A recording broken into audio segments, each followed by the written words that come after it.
अस्सलाम वालेकुम वरहमतुल्लाहि वबरकातुहू। बहुत सारे लोग कमेंट करते हैं कि आप जो बातें कर रहे हैं कि ये हदीस कुरान से टकरा रही है, या और हदीस के ऊपर आप बहुत सारे सवाल उठा रहे हैं, तो ये बड़े बड़े उलमा हैं, उनको क्यों नहीं समझ में आ रही, आप ही को समझ में आ रहा। तो मेरे भाई, उनको क्यों नहीं समझ में आ रही मैं बताता हूँ। हमारा जब तक मकसद वो नहीं होगा जो रसूलों का मकसद था, यानी अल्लाह का पैगाम, अल्लाह को उन बंदों तक पहुंचाना जो अल्लाह को नहीं जानते हैं, तो जब आप वो पैगाम पहुंचाने जाएंगे तो लोग तरह तरह के सवाल करेंगे।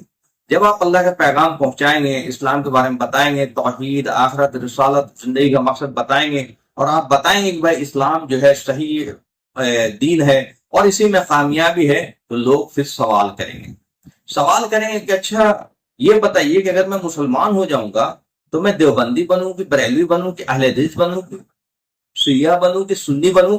तब आपके पैरों के नीचे जमीन जो है खिसक जाएगी, आपसे जवाब देते हुए नहीं बनेगा। फिर वो बोलेंगे अच्छा वही धर्म जहाँ 6 साल में शादी होती है, और क्या मैं उस धर्म को अपनाऊं। अगर किसी औरत से आपने बात कर ली तो क्या कि मैं उस धर्म में अपनाऊं जहाँ हमारे निकाह के बाद हमारी जिंदगी का कोई मतलब भरोसा नहीं कि कब वो तलाक दे दे, तलाक तलाक तलाक उस समय बोले और मुझे हलाला करना पड़े। क्या उसी धर्म की तरफ आप मुझे बुलाते हो? जब इस तरह के सवाल आएंगे ना, तब आपके लिए जवाब देना भारी पड़ जाएगा।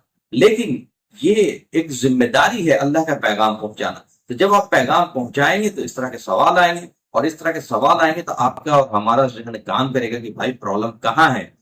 तो जब प्रॉब्लम आप ढूंढोगे तो फिर आप उस तरह सोचना